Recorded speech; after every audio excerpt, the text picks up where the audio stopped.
Baik, bismillahirrahmanirrahim. Assalamualaikum warahmatullahi wabarakatuh.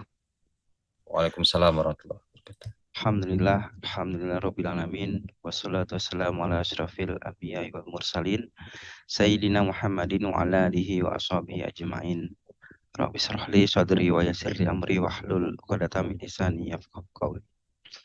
Alhamdulillah, para hadirin sekalian yang dirahmati oleh Allah Subhanahu wa taala, pada pagi hari ini kita dapat kembali bertemu setelah melewati madrasah pendidikan di bulan suci Ramadan.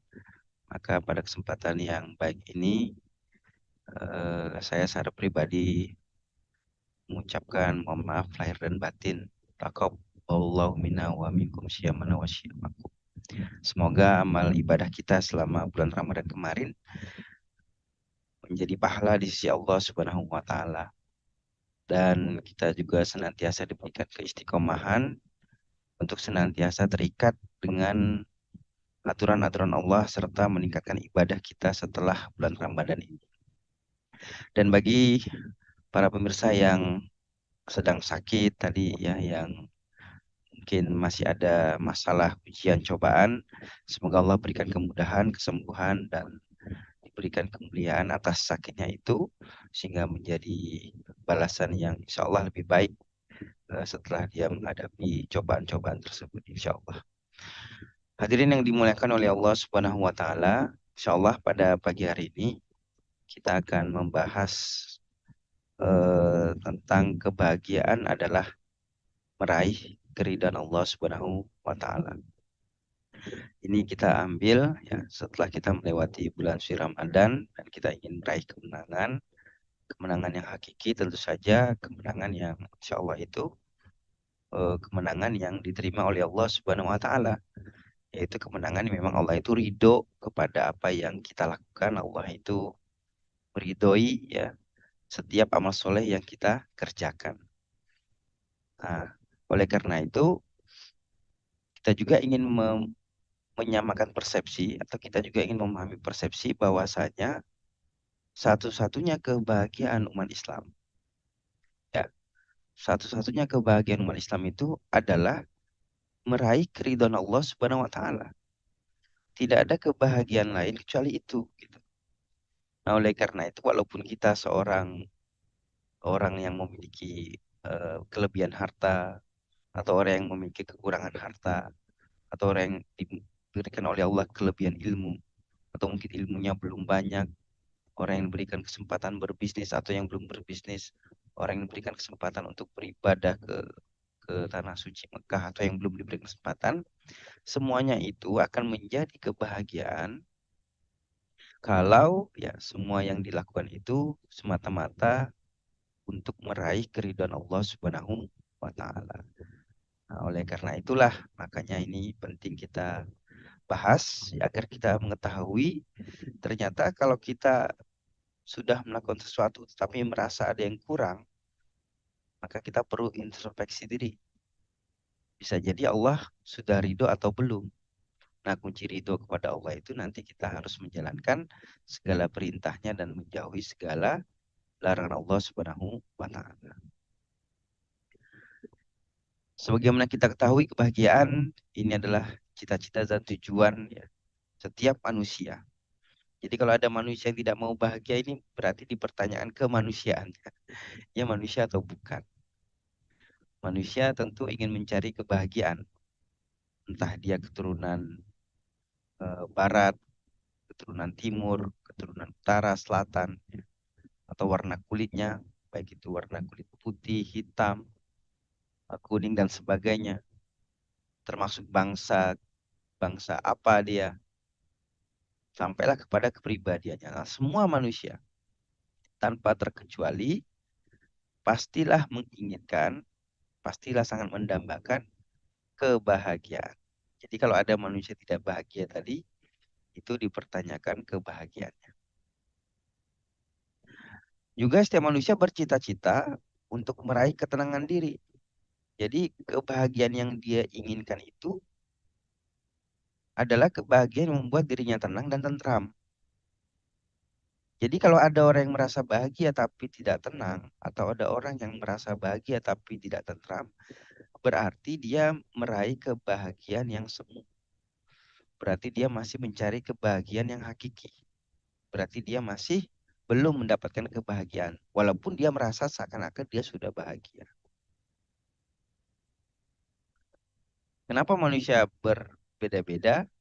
Ya karena memang diri manusia itu berbeda-beda dari sisi kemampuan masing-masing, pemahaman masing-masing, sehingga memahami kebahagiaan juga bisa berbeda-beda. Sayangnya, hari ini sebagian besar manusia memahami kebahagiaan itu tidak sebagaimana seharusnya pemahaman kebahagiaan menurut Islam. Sehingga akhirnya manusia itu tersesat di persimpangan jalan. Nah, ini sangat disayangkan. Oleh karena itu, kita yang sudah memahami Islam dari dasar misalnya, maka kalau kita mungkin sempat menyimpang di persimpangan jalan untuk memahami kebahagiaan, nah kembali kita mencoba meluruskan jalan yang lurus itu untuk meraih keridhaan Allah Subhanahu wa taala. Adapun manusia di dalam mencari kebahagiaan tentu banyak cara, banyak sarana, ya. Ada yang mencari kebahagiaan dengan beribadah kepada berhala, kepada bintang, ataupun kepada manusia. Jadi manusia siapapun dia, ketika dia ingin bahagia, dia mencari kebahagiaan itu. Namun ada yang mencari kebahagiaan dengan jalan yang menyimpang tadi itu dengan cara beribadah kepada sesuatu yang bukan pencipta. Ada juga yang mencoba mencari kebahagiaan, siang malam beribadah menyendiri saja. Dia tidak mau bertemu dengan orang. Dia tidak mau berjumpa dengan makhluk yang lain. Karena dia ingin menyerahkan dirinya itu hanya kepada Allah Subhanahu wa taala misalnya, atau dia ingin menyerahkan dirinya itu kepada pencipta yang lain, atau semata-mata dia ingin mencari kebahagiaan yang hakiki. Jadi dia mencoba mencari kebahagiaan itu dengan cara siang malam beribadah sendiri saja. Ada juga manusia yang mencari kebahagiaan itu dengan mencari kekayaan sebanyak-banyaknya. Ya. Mencoba mencari kelezatan dan kenikmatan dunia. Mencari kepuasan hawa nafsu dan syahwat. Nah ini juga manusia ingin mencari kebahagiaan. Seakan-akan kekayaan yang sebanyak-banyaknya itu, atau kelezatan dunia, atau syahwat yang sudah terpuaskan, atau hawa nafsu yang sudah dia tuntaskan, itulah kebahagiaan yang hakiki menurut dia. Dia menganggap dirinya sudah bahagia. Nah inilah kebahagiaan yang saya cari, menurutnya begitu. Semua ini yang manusia lakukan ini, itu menganggap inilah sarana-sarana atau hal-hal yang bisa dilakukan oleh manusia agar dapat menghantarkan mereka kepada kebahagiaan. Nah, ya.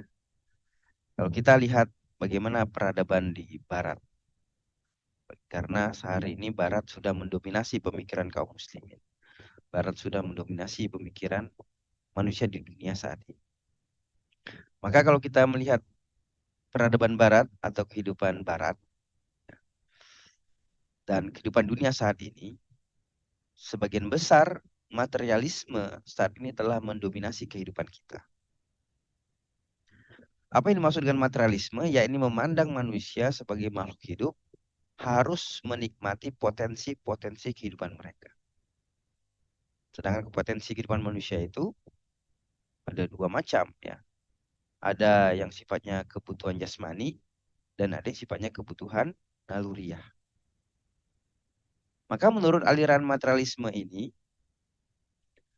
yang namanya manusia itu harus memenuhi atau menikmati potensi kehidupan itu tanpa dibatasi, tanpa diatur-atur. Selama manusia tidak dapat memenuhi atau menikmati potensi kehidupan, maka dipastikan manusia itu tidak bahagia. Inilah menurut aliran materialisme. Jadi harus menikmati potensi kehidupan tanpa diatur. Makanya aliran ini menyatakan masalah manusia, jika manusia itu tidak berbahagia, itu kenapa? Karena ada kebutuhan-kebutuhan secara materi tidak dipenuhi. Oleh karena itu manusia berupaya untuk menciptakan peluang agar dapat memenuhi kebutuhan-kebutuhan secara materi. Jadi kalau dia misalnya ingin memiliki mobil, maka manusia itu harus diberikan peluang untuk memenuhi mobil itu, untuk mendapatkan mobil itu. Kalau manusia merasa bahagia misalnya dengan punya pasangan yang banyak, ya. Oleh karena itu harus diciptakan peluang manusia itu memiliki pasangan yang banyak agar dia mendapatkan kebahagiaan. Oleh karena itu manusia akan bahagia seiring dengan kemampuan untuk memenuhi berbagai kebutuhan tersebut. Jadi kalau dia dapat mencapai apa yang dia inginkan, kalau dia dapat mencapai apa yang dia maui, kalau dia dapat mencapai apa yang dia butuhkan, maka manusia itu akan bahagia menurut aliran materialisme. Jadi kalau manusia sedikit mencapai kebutuhannya, maka tidak dapat memenuhi kebutuhannya, maka manusia itu juga akan menurun tingkat kebahagiaan. Makanya ada data statistik yang menunjukkan ada kota-kota di mana manusia itu bahagia. Konon katanya begitu. Atau ada negara-negara yang paling bahagia hidupnya. Nomor satu, kalau tidak salah mungkin Finlandia, ya. Nomor dua mungkin di mana gitu. Ya. Indonesia peringkat keempat atau kelima. Mungkin ya, ini bisa dilihat lagi data statistiknya. Nah, namun perlu dipertanyakan, apa standar ukuran kebahagiaan di negara itu atau di kota itu? Nah, kalau kita merujuk pada aliran materialisme ini, maka kebahagiaan dimaksud bahwasanya manusia itu dapat memenuhi kebutuhan hidupnya. Jadi kalau manusia itu dapat memenuhi kebutuhan hidupnya, maka dianggap sudah bahagia. Terutama kebutuhan secara materi. Materi tadi itu kebutuhan jasmani terpenuhi, kebutuhan naluri juga dipenuhi secara materi. Nah, maka dari itu, di barat dengan aliran materialisme ini, ya, setiap manusia diberikan kebebasan. Dan kepribadian yang bebas itu dalam rangka memenuhi kebutuhan hidup itu sangat diagung-agungkan oleh peradaban barat. Jadi jangan sampai ada orang yang mencegah, menghalangi, atau yang melarang orang untuk secara bebas meraih kebahagiaan. Nah, makanya kebebasan di barat itu dibuka secara luas. Atau kebebasan yang mengadopsi aliran materialisme itu dibuka secara bebas. Siapapun tidak boleh menghalangi orang lain untuk meraih kebahagiaan yang dia maui, yang dia inginkan, yang dia inginkan kalau itu memang dia inginkan. Itu maksudnya.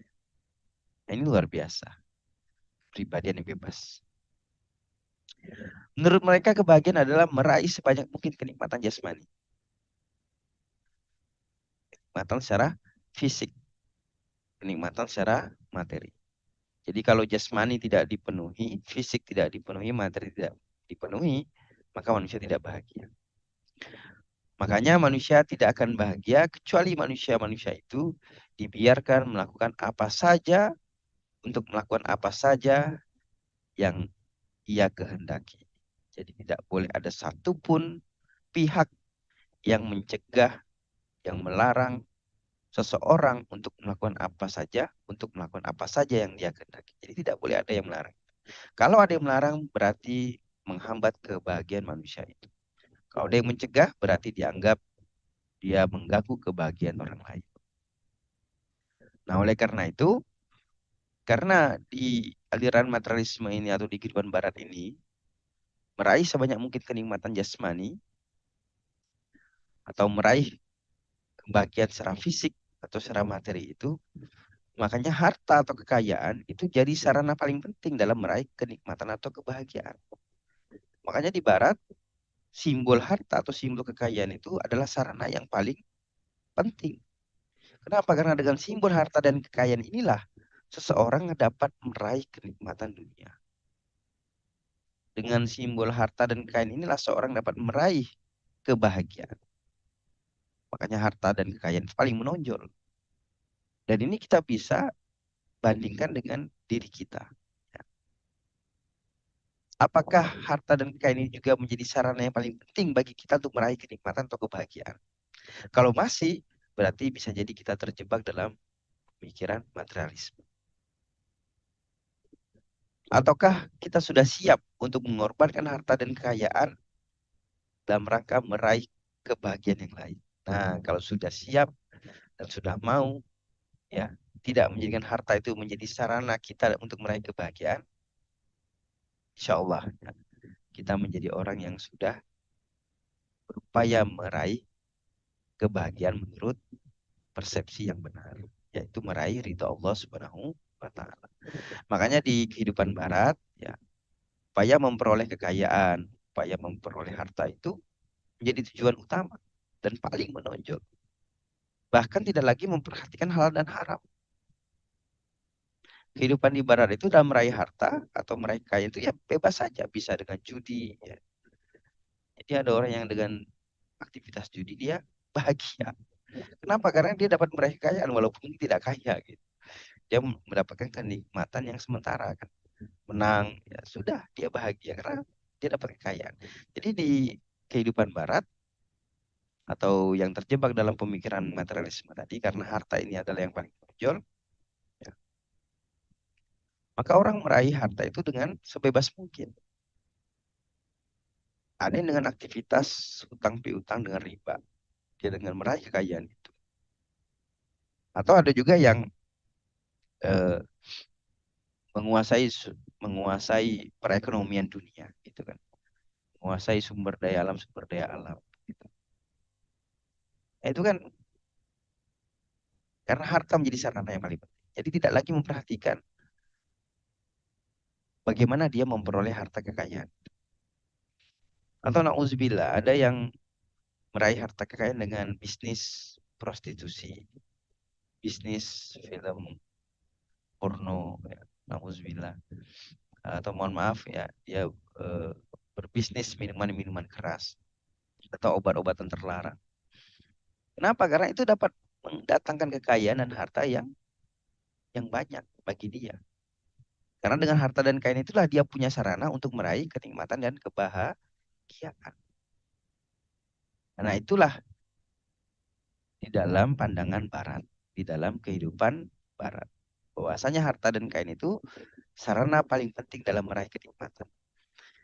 Jadi kalau kita masih, ya, sekali lagi eh, menjadikan harta atau kekayaan itu sarana paling penting dalam meraih kebahagiaan, nah ini harus kita introspeksi. Tapi kalau harta dan kekayaan itu hanya sekedar alat sarana untuk menopang kita dalam meraih kebahagiaan yang lain, jadi kalau menopang itu kan bisa ada, bisa tidak. Kalaupun tidak ada harta kekayaan itu tidak masalah itu maksudnya. Kalaupun ada harta ya juga tidak masalah. Ada harta tidak ada masalah, punya harta juga tidak ada masalah. Kenapa? Karena memang masalah harta atau kekayaan itu bukan banyak atau sedikitnya yang kita pikirkan. Tapi dapatnya dari mana dan untuk apa kita gunakan. Kan dua itu.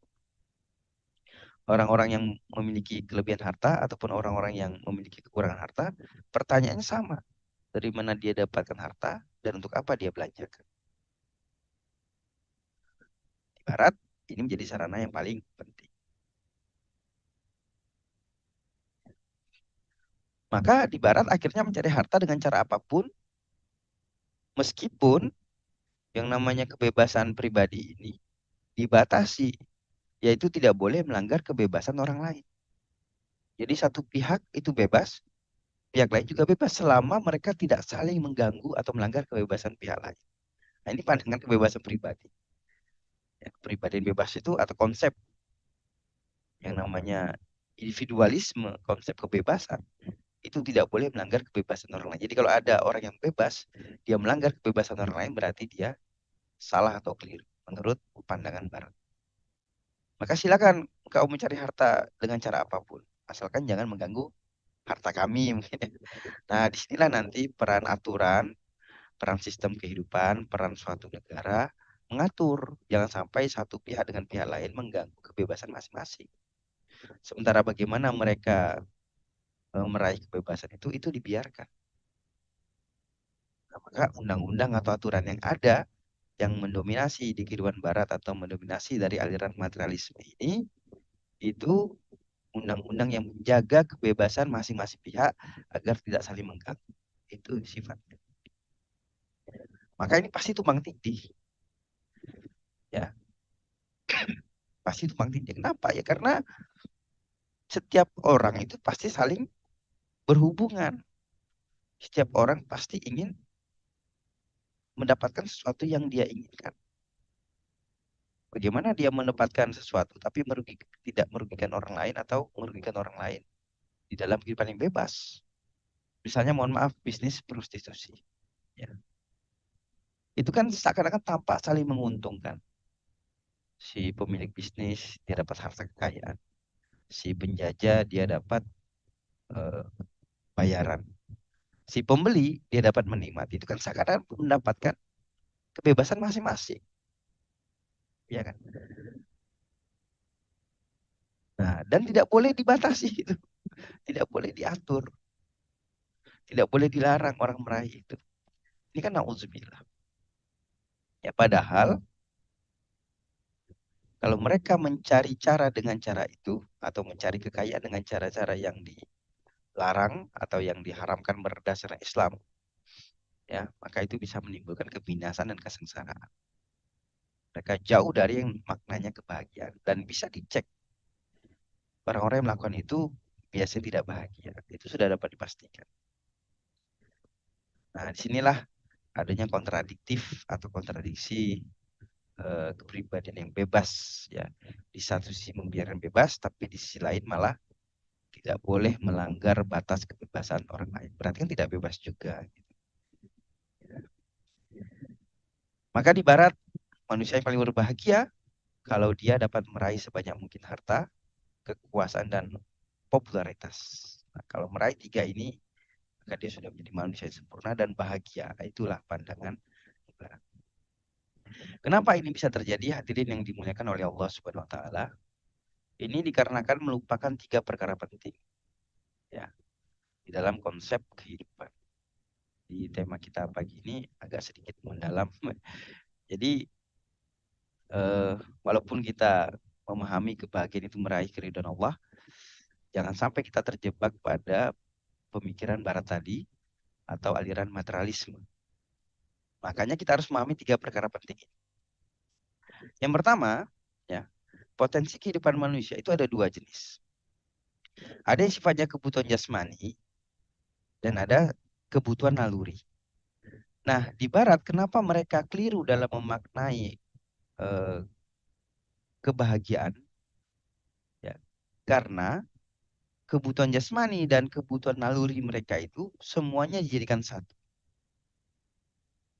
Semuanya dijadikan satu dan dipenuhi secara materi atau fisik.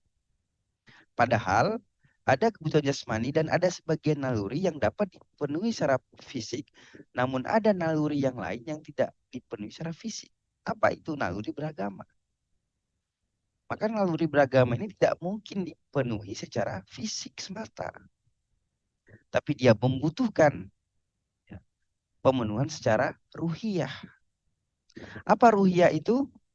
Ya kalau kita ingin maksudkan ya kesadaran hubungan kepada Allah Subhanahu wa taala atau kesadaran hubungan dengan pencipta yang hakiki atau dia memiliki hubungan perasaan yang dia memang perlu kepada pencipta dan juga dia perlu kepada pencipta yang maha pengatur serta dia memerlukan arahan tentang bagaimana membangun hubungan dengan penciptanya itu. Nah, ini yang dimaksud ruhiyah. Jadi tidak butuh materi ketika kita ingin memenuhi kebutuhan beragama itu. Atau ingin memenuhi naluri beragama tidak cukup dengan materi. Materi itu untuk menopang saja tadi. Tapi kalau dia hilang ruhiyahnya, maka naluri beragamanya tidak dipenuhi. Makanya ketika sholat atau ketika kita berpuasa atau ketika kita bersedekah, tapi tidak menghadirkan suasana ruhiyah itu, maka seperti rutinitas yang tidak bermakna. Nah, itu maksudnya.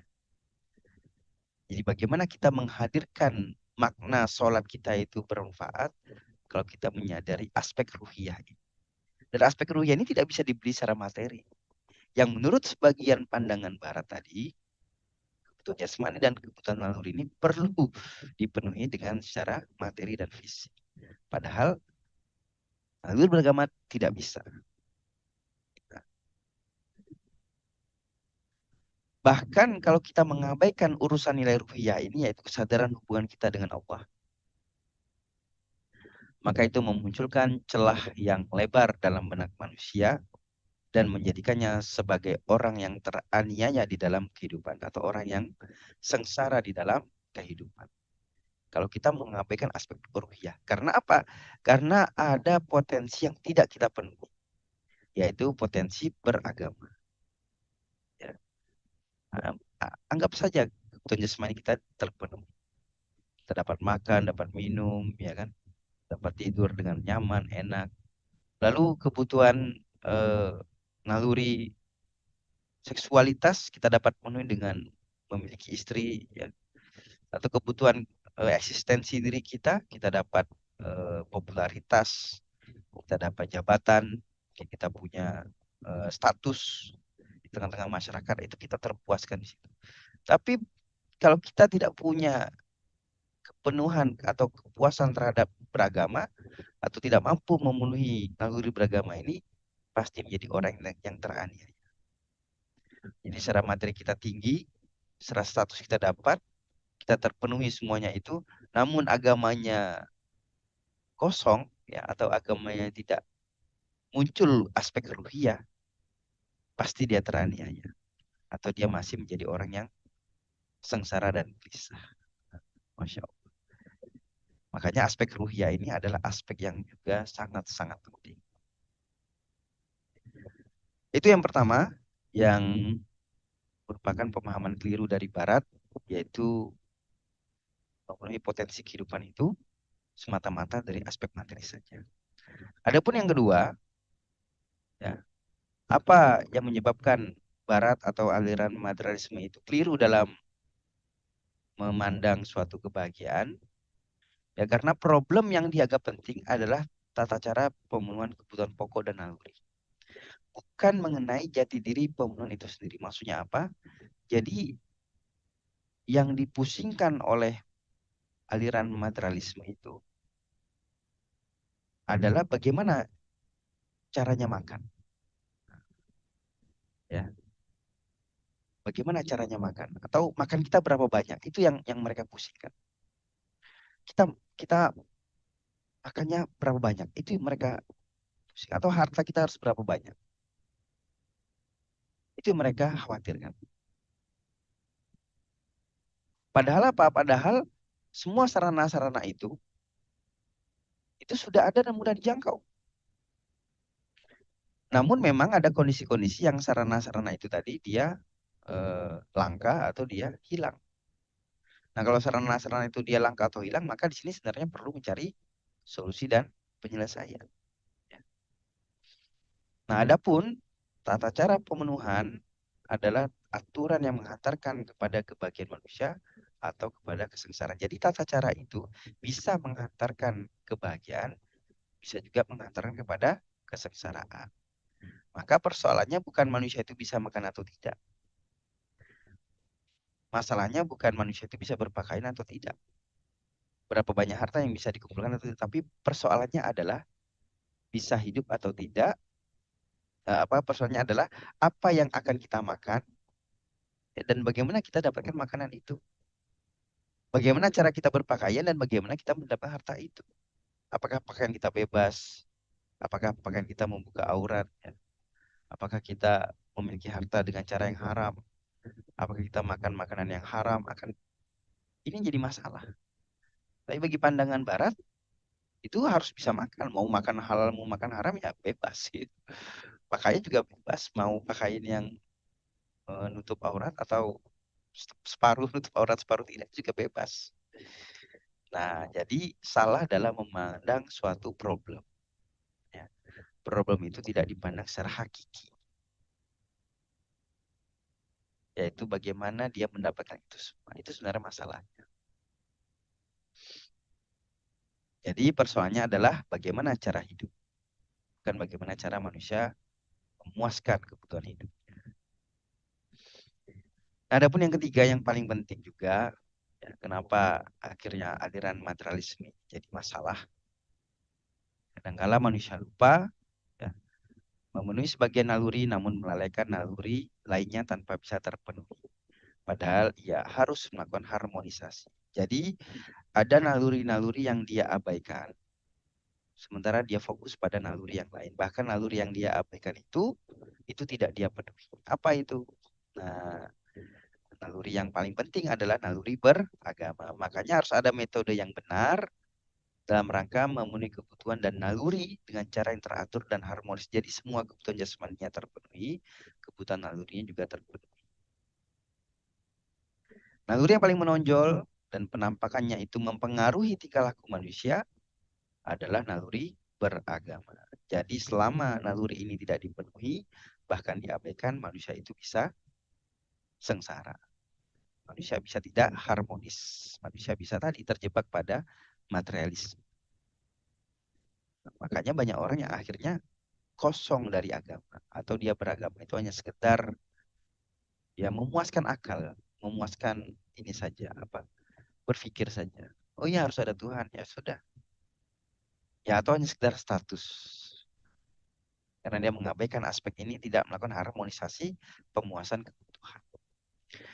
Makanya karena naluri beragama ini adalah naluri yang paling menonjol ya dalam diri manusia karena penampakannya itu bisa mempengaruhi tingkah laku manusia, maka sejak awal manusia itu adalah hamba yang beragama atau makhluk yang beragama. Walaupun ada yang tersesat dalam mengenal pencipta dan menggunakan simbol-simbol tertentu sebagai penyembahan. Jadi jika aspek penting ini dilupakan atau ditempatkan dalam metode yang dipenuhi secara fisik pada poin pertama tadi, yaitu jauh dari aspek ruhiyah, maka manusia pasti akan sengsara dan tidak bahagia. Hadirin yang dimuliakan oleh Allah SWT, ini pembahasan agak mendalam. Ya. Jadi pada intinya kebahagiaan hari ini itu masih seputar pemenuhan kebutuhan materi atau pemenuhan kebutuhan fisik. Pemenuhan kebutuhan materi dan fisik ini karena tiga hal yang mereka lupakan. Yang pertama tadi, ya, mereka memenuhi semua kebutuhan itu dengan kebutuhan secara fisik, melupakan aspek ruhiyah. Yang kedua, mereka salah dalam menempatkan problem, ya. Problem utamanya itu bagaimana seharusnya itu didapatkan atau bagaimana mereka itu hidup, ya. Lalu yang ketiga, mereka juga mengabaikan naluri beragama atau menjauhkan diri dari agama. Dan tentu agama yang dimaksud adalah agama yang diridhoi oleh Allah Subhanahu wa taala. Akibatnya apa? Orang-orang yang terjebak pada pemikiran barat atau dia jauh dari agama atau dia orang-orang yang ingkar kepada Allah Subhanahu wa taala, ia merindukan kebahagiaan namun tidak menemukan kebahagiaan. Ibarat mengejar fata mor. Dalam Al-Qur'an Allah Subhanahu wa taala berfirman, A'udzubillahi minasyaitonirrajim wallazina kafaru a'malu. Dan orang-orang yang kafir a'maluhum, amal-amal mereka ini kasarobim biqi'atin. Jadi seperti atau laksana fata morgana di tanah yang datar. Yahsabuhu zom'an ma'an hatta iza ja'ahu lam yajiduhu syai'an. Yang disangka air oleh orang-orang yang haus, yang disangka air oleh orang-orang yang dahaga, tetapi bila dia datang kepada air itu, iza ja'ahu lam yajiduhu syai'an. Dia tidak mendapatkan sesuatu apapun. Wa wajadallaha indahu fawaffahu hisabah. Dan didapatinya lah ketetapan Allah di sisinya. Wallahu sari'ul hisab. Lalu Allah memberikan padanya perhitungan amal yang sangat cepat. Hadirin yang dimuliakan oleh Allah SWT. Jadi kalau kita melihat amal-amal orang yang ingkar pada Allah atau yang jauh dari agama, itu laksana fata morgana. Nah, kalau kita terjebak pada kebahagiaan yang ini, maka kita seperti mengejar fata morgana. Kita anggap di tanah datar itu seakan-akan ada air untuk memuaskan rasa bahagia kita. Tapi ternyata pas kita datangi, tidak dapat apapun atau tidak dapat kebahagiaan. Jadi ya sia-sia. Nauzubillah. Maka Islam memiliki persepsi kebahagiaan. Islam memiliki gambaran yang benar tentang kebahagiaan dan metode yang menghantarkan manusia kepada kebahagiaan tersebut. Kenapa? Karena Islam adalah suatu agama yang sesuai dengan fitrah manusia. Kenapa Islam memiliki kesesuaian dengan fitrah manusia? Karena Islam punya aturan yang mengatur hubungan manusia dengan pencipta dalam bentuk akidah serta berbagai syariah. Nah, dua inilah menjadi pondasi dasar kenapa Islam itu nanti bisa sesuai dengan fitrah manusia.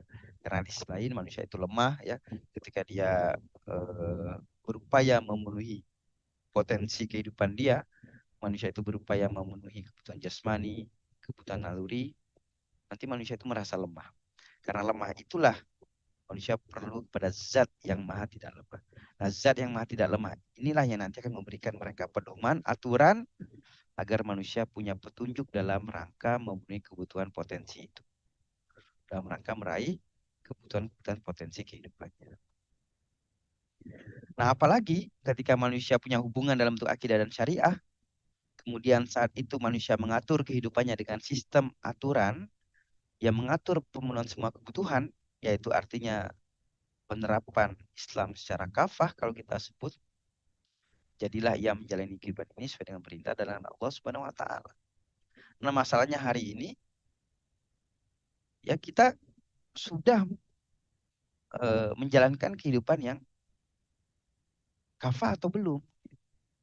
Kita mungkin sudah ya, akidahnya sudah kita upayakan, terus syariahnya juga secara ibadah sudah kita jalankan. Tetapi ada aturan-aturan dalam kehidupan yang kita tidak bisa jalankan secara kafah. Akhirnya jadi masalah. Akhirnya kita belum mendapatkan kebahagiaan. Akhirnya kita belum menjalani kehidupan ini sesuai dengan perintah dan larangan Allah Subhanahu wa taala.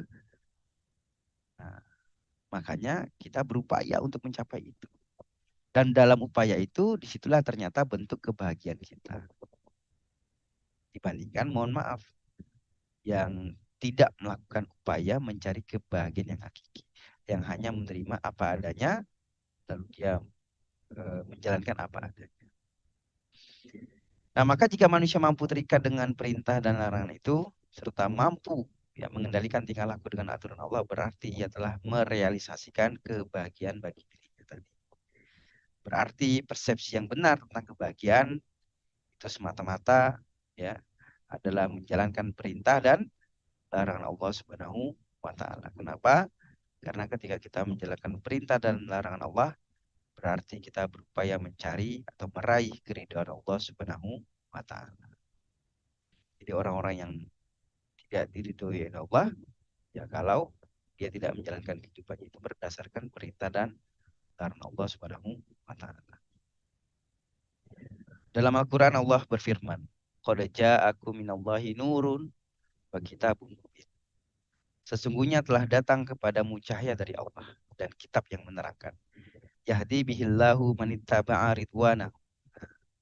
Dengan kitab itulah Allah memberi petunjuk manittaba'a dan siapa saja yang mengikuti ridwanahu, keridhaan Allah. Subulas salam, ke jalan keselamatan. Apa petunjuk kitab itu? Ya isinya perintah dari Allah, yaitu Al-Quran dan sunnah Rasulullah Shallallahu Alaihi Wasallam. Makanya orang-orang yang mengikuti kitabullah, orang-orang yang mengikuti sunnah Rasulullah, orang-orang yang mengikuti perintah dan larangan Allah, berarti apa? Ittaba'a ridwanahu, mengikuti keridhaan Allah Subhanahu wa taala. Dan itulah jalan keselamatan. Wa yukhrijuhum minaz-zulumati ilan nur biiznihi wa yahdihim ila siratim mustaqim. Dan dengan petunjuk itu pula dan dengan pedoman itu pula dengan Al-Qur'an dan As-Sunnah itu pula Allah mengeluarkan orang-orang dari zulumat ilan nur, dari kegelapan menuju cahaya. Biizni, dengan izin Allah Subhanahu wa taala. Wa yahdihim ila siratim mustaqim. Dan Allah lah yang menunjuki mereka ke jalan yang lurus. Nah, inilah gambaran ridhonya Allah, yaitu kita mengikuti pedoman, mengikuti petunjuknya Allah Subhanahu wa taala. Man amila sholiha min zakari aw unsa wa huwa mu'minun falanuhyiyannahu hayawatan thayyibatan. Barang siapa yang mengerjakan amal soleh baik laki-laki maupun perempuan dalam keadaan beriman, maka sungguhnya akan kami berikan dia kehidupan yang baik. Wa najziyannahum ajrahum bi ahsani ma kanu ya'malun. Dan kami berikan balasan, ya, pahala yang lebih baik, maka nu ya'malun, terhadap apa yang mereka kerjakan. Jadi apa yang namanya kebahagiaan tadi? Man amila solih, yaitu orang-orang yang mengerjakan amal soleh. Dalam Al-Quran surah Al-Baqarah, Allah juga berfirman, "Fa'ima ya'tiyannakum minni hudan faman tabi'a hudaya fala khaufun 'alaihim walahum yahzan." Fa'ima ya'tiyannakum, maka apabila telah datang kepada kalian minni, dariku, berarti maksudnya petunjuk, ya, hudan, faman tabi'a hudaya, dan mengikuti petunjuk itu. Mengikuti itu berarti tadi adalah eh, menjalankan perintah dan larangan Allah Subhanahu wa taala. Maka orang-orang yang mengikuti petunjuk-petunjuk ini, fala khaufun 'alaihim walahum yahzanun. Mereka tidak khawatir atas diri mereka dan mereka juga tidak bersedih hati. Innal ladzina qalu rabbunallahu tsumma istaqamu fala khaufun 'alaihim walahum yahzanun. Sesungguhnya orang-orang yang mereka mengatakan rabbunallah, Tuhan kami ialah Allah Subhanahu wa taala, sumastaqamu, kemudian mereka tetap istiqomah, fala khaufun 'alaihim walahum yahzanun, dan tidak ada khawatir bagi mereka dan mereka juga tidak bersedih. Famanita hudaya fala yadhillu wala yashqa. Maka siapa saja yang mengikuti petunjukku, fala yadhillu wala yashqa, maka ia tidak akan sesat dan tidak akan celaka.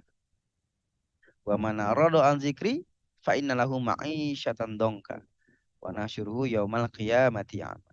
Dan siapa saja berpaling dari mengingatku, barang siapa yang berpaling dari syariahku, barang siapa berpaling dari perintah dan laranganku, fa'inalahu ma'isyatan dongka, maka sesungguhnya baginya kehidupan yang sempit. Wa nasyuruhu yaumal qiyamati a'ma, dan dia dihimpunkan pada hari kiamat dalam keadaan yang buta. Hadirin yang dimuliakan oleh Allah SWT, sudah jelas kebahagiaan dalam Islam itu adalah mengikuti petunjuk Allah, yaitu meraih keridhaan Allah Subhanahu wa taala dengan cara mengikuti perintah dan larangan Allah Subhanahu wa taala. Nah, namun kadangkala kebahagiaan itu datang bersama dengan kenikmatan di dunia, ya. Namun selama kita mendapatkan kenikmatan dunia itu tetap terikat dengan perintah dan larangan Allah Subhanahu wa taala.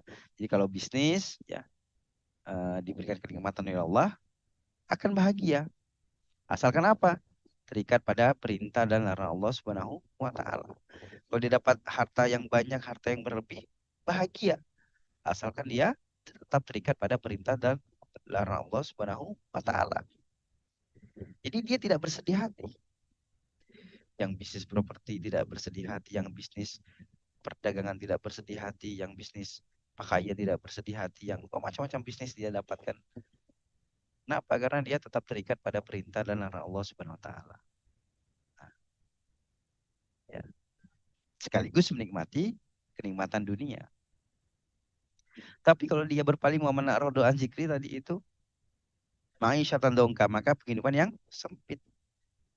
Jadi walaupun dia merasakan kenikmatan dunia, tetapi dia berlepas dari perintah dan larangan Allah, maka dia tidak akan merasakan kebahagiaan. Walaupun nikmat yang dia rasakan itu sangat banyak, nikmat dunia yang dia dapat itu sangat banyak, tetapi hatinya tidak tentram. Kadang-kala juga kebahagiaan bersama dengan kesempitan. Ya, apa misalnya? Ya misalnya ya harus berjihad, berperang di jalan Allah. Ini kan kesusahan dia. Tapi disitulah dia bahagia. Atau ketika dia menghadapi mara bahaya dalam mempertahankan akidah, dia mungkin sulit. Tapi disitulah kebahagiaannya. Termasuklah aktivitas dakwah dengan berbagai macam kesulitan yang dihadapi. Tapi disitulah kebahagiaan kita. Ya. Masya Allah. Jadi ternyata kenapa ngaji subuh ini terus gitu. Kok kayaknya bahagia gitu teman-teman. Ya, karena memang di sana ada ingin raih keridhaan Allah itu. Gak bosan-bosan tiap subuh gitu. Atau ngajak teman-teman itu mengikuti kelas-kelas yang menambah ilmu gitu. Walaupun di sana beriringan bersama dengan kenikmatan dia dapatkan. Tapi ada hal lain yang ingin diraih apa keridhaan Allah. Andai kata konsepnya nauzubillah misalnya dirubah ya. Oh kita belajar bagaimana bisnis jual beli saham gitu kan misalnya kan, atau bisnis jual beli saham yang tidak syar'i. Oh berubah kelas dari ngaji subuh, pasti nggak ada yang mau tuh teman-teman ngaji subuh itu. Ya, pengelolaan juga nggak mau ngadakan itu. Kenapa? Karena nggak bahagia ngadakan itu. Nah beda halnya ngadakan kelas ekonomi yang 1 tahun itu kan bahagia. Kenapa? Karena terikat dengan perintah dan larangan Allah, dengan berbagai macam kesulitan, tantangan, dan hambatan ya. Nah ini yang menjadikan manusia itu bahagia walaupun eh, ada kesempitan, kesusahan dan kesulitan yang dia hadapi. Ya, situlah kita merasakan bahagia, termasuk aktivitas dakwah. Nah, dakwah inilah yang eh, kenapa kita masih bisa istiqomah, karena kita itu melihat atau meraih hal yang lain. Apa itu ya ridho Allah Subhanahu wa taala. Nah, semuanya itu ia akan merasakan kesenangan dan kegembiraan yang luar biasa karena insya Allah telah meraih ridha Allah Subhanahu wa taala. Kenapa dia telah meraih ridha Allah? Karena dia telah menjalankan perintah-perintah Allah dan berupaya menjauhi segala larangan Allah Subhanahu wa taala dan dia berupaya untuk mengikuti petunjuk dan pedoman dari Allah Subhanahu wa taala. Disitulah kebahagiaan yang hakiki. Teman-teman hadirin yang dimuliakan oleh Allah, jadi sederhana sebenarnya konsep kebahagiaan dalam Islam. Ya. Kalau kita memahami konsepnya cuma dua ini. Kebahagiaan datang dengan kenikmatan dunia, kebahagiaan juga datang kadang-kala dengan kesempitan. Tapi dua-dua itu bisa kita rasakan kebahagiaan. Kalau kisah sahabat ada Bilal bin Rabah ya, itu di suatu kisah bagaimana beliau mempertahankan akidah di padang terik matahari, beliau diikat lalu ditindis dengan batu yang besar kemudian dicambuk sampai ketika menghadapi cambuk itu darahnya mengalir bersama dengan keringatnya itu bercampur jadi satu, disuruh untuk berpindah akidah. Apa kata Bilal? Dia tetap mempertahankan akidah dengan mengucapkan ahad, ahad, ahad esa, satu. Allah itu esa. Dan ketika sudah lewat peristiwa itu, pada suatu waktu beliau ditanya, kapan kebahagiaan yang kau rasakan wahai Bilal? Apakah ketika sudah menjadi orang yang merdeka? Bilal itu kan hamba sahaya. Apakah ketika sudah merdeka engkau bahagia? Itulah kebahagiaan engkau wahai Bilal? Oh tidak katanya. Kapan kebahagiaan yang Bilal rasakan? Ya ketika mampu mempertahankan akidah. Jadi mempertahankan akidah itu suatu kebahagiaan. Nah, kita kalau mampu mempertahankan aktivitas dakwah, mampu istiqomah dalam aktivitas dakwah, maka insya Allah kita menjadi orang bahagia. Kalau memahami konsep kebahagiaan itu. Apa? Meraih keridhaan Allah. Sesuai dengan perintah dan larangan Allah Subhanahu wa taala. Makanya insya Allah kalau kita ngelihat tim ngaji subuh itu senyum semua. Kenapa ya? Karena mereka insya Allah meraih ridhonya Allah. Baik menjadi itu. Para guru-guru kita juga Masya Allah istiqomah. Ya. Senyum kebahagiaan itu beda. Walaupun ya kadang-kala ada kesusahan, kesulitan. Tapi itu kita hadapi dengan kebahagiaan. Insya Allah. Nabi Yusuf alaihissalam juga memilih penjara sebagai sarana meraih keridhaan Allah daripada kenikmatan dunia. Nah, kadang-kala ada cobaan juga dan ujian gitu. Namun disinilah kita diminta memilih. keridhaan Allah atau bukan. Nah, Nabi Yusuf sebagai pelajaran yang dapat kita petik, beliau meraih kebahagiaan itu dengan memilih ya penjara sebagai salah. Dalam Al-Quran surah Yusuf dikisahkan qalat fazalikunna allazi lumtunnani fi walaqad rawatuhu an nafsihi fasta'sam. Jadi wanita itu berkata, wanita yang menggoda Nabi Yusuf, itulah dia menuduh Nabi Yusuf yang kamu cela aku, tertarik kepadanya dan sungguh aku telah menggoda dia. Dia menggoda Nabi Yusuf untuk menunduk dirinya kepadaku, tapi dia menolak. Wa illam yaf'al ma amaruhu la yusjadanna wala yakuna minas saghirin. Saya dia akan dipenjarakan, kata wanita itu, dan dia termasuk orang-orang yang hina. Apa jawaban Nabi Yusuf? Qala rabbi sijnu ahabbu ilayya mimma yad'unani ilayya. Ya. Wahai Tuhanku, as-sijnu. Jadi penjara itu ahabbu ilayya, lebih aku cintai, lebih aku sukai. Nah, wa ila tasrif anni kaidahunna asbu ilaihina wa aku minal jahilin. Dan jika tidak engkau hindarkan daripadaku tipu daya mereka, tentu aku cenderung memenuhi keinginan mereka. Jadi Nabi Yusuf juga sempat tergoda, sempat ingin meraih kebahagiaan yang semu. Namun Allah beri Nabi Yusuf petunjuk, ilham, hidayah, pedoman. Nah, disitulah Nabi Yusuf mendapatkan petunjuknya Allah untuk memilih sarana kebahagiaan yang hakiki. Kalau dia mengikuti keinginan tadi, maka termasuk orang-orang yang jahilin, orang-orang yang. Nah, kita bisa ambil pelajaran dari sini. Apakah kita mudah tergoda dengan godaan-godaan dunia yang sifatnya sementara dan tidak mengantarkan kepada kebahagiaan yang hakiki, ataukah kita ingin meraih kebahagiaan hakiki sekaligus menikmati kenikmatan dunia? Ya. Jangan sampai kita menjadi orang-orang yang. Hadirin yang dimuliakan Allah, kebahagiaan adalah meraih keridhaan Allah Subhanahu wa taala. Allah juga menegaskan tidak ada kebahagiaan tanpa keridhaannya. Bahkan di dalam beberapa dalil Allah senantiasa mengkaitkan keridhaan itu dengan janji surga beserta kenikmatan-kenikmatannya, seakan-akan surga itu tidak sempurna kecuali disertai dengan keridhaan Allah Subhanahu wa taala.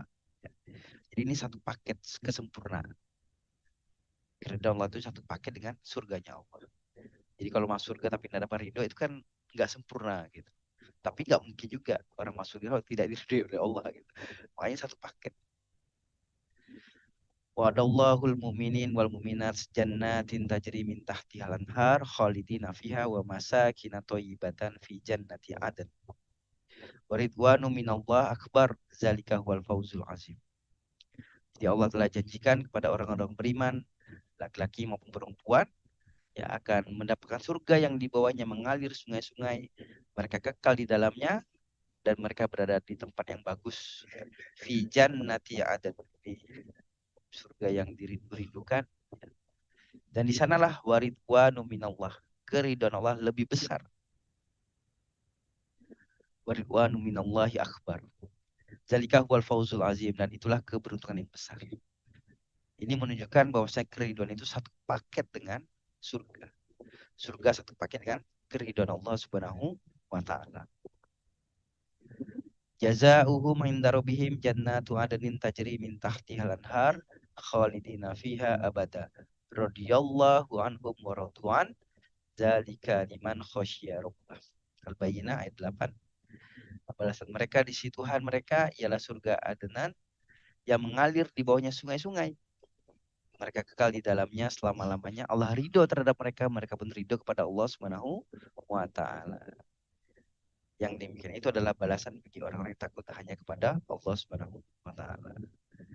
Hadirin yang dimuliakan oleh Allah Subhanahu wa taala, menjadi jelas bagi kita kebahagiaan satu-satunya dan hakiki kalau kita dapat ridho Allah Subhanahu wa taala. Meskipun kita dapat kenikmatan dunia, walaupun kita dapat kesempitan, kesulitan atau kesusahan dunia, tapi kalau Allah ridho, itulah bahagia. Kapan keridhaan itu? Kalau menjalankan perintah dan arahan Allah Subhanahu wa taala. Nah, berarti kita harus memahami, belajar mana yang Allah perintahkan, mana yang Allah larang, mana yang Allah bolehkan, mana yang Allah tidak bolehkan. Nah, kalau sudah melakukan itu, insya Allah itu bahagia, mengalahkan kebahagiaan apapun. Bahkan surga saja itu ya, belum mendapatkan kesempurnaan kebahagiaan kalau tidak dapat ridha Allah Subhanahu wa taala. Di sini keridhaan itu menjadi balasan yang paling agung, balasan yang paling kita nantikan. Insya Allah semoga di hari yang berbahagia ini, ya, di bulan Syawal ini kita sudah menuntaskan madrasah pendidikan Ramadan kita. Ya, kita harus bersyukur atas pelaksanaan ibadah-ibadah yang selama ini kita lakukan di bulan Ramadan. Ya, kita bersyukur karena mampu menunaikan ibadah puasa full atau menunaikan ibadah-ibadah nafilah yang sholat tarawih, sholat tahajud, termasuk sedekah di bulan Ramadan kemarin. Karena kita meminta amalan-amalan kita itu diterima oleh Allah Subhanahu wa taala. Sebagaimana doa yang biasa kita ucapkan, Allahumma inna nas'aluka, ya, ilman nafi'an wa rizqan thayyiban wa amalan mutaqabbalan. Amal yang diterima oleh Allah Subhanahu wa taala. Dan semoga yang paling penting juga istiqomah. Nah, melanjutkan apa yang dilakukan di Ramadan kemarin di bulan dan berikutnya. Dan satu-satunya niat dan tujuan kita melakukan itu semua apa? Meraih ridhonya Allah Subhanahu wa taala. Insyaallah aku qouli hadza, astagfirullahaladzim wa atubu ilaik. Assalamualaikum warahmatullahi wabarakatuh.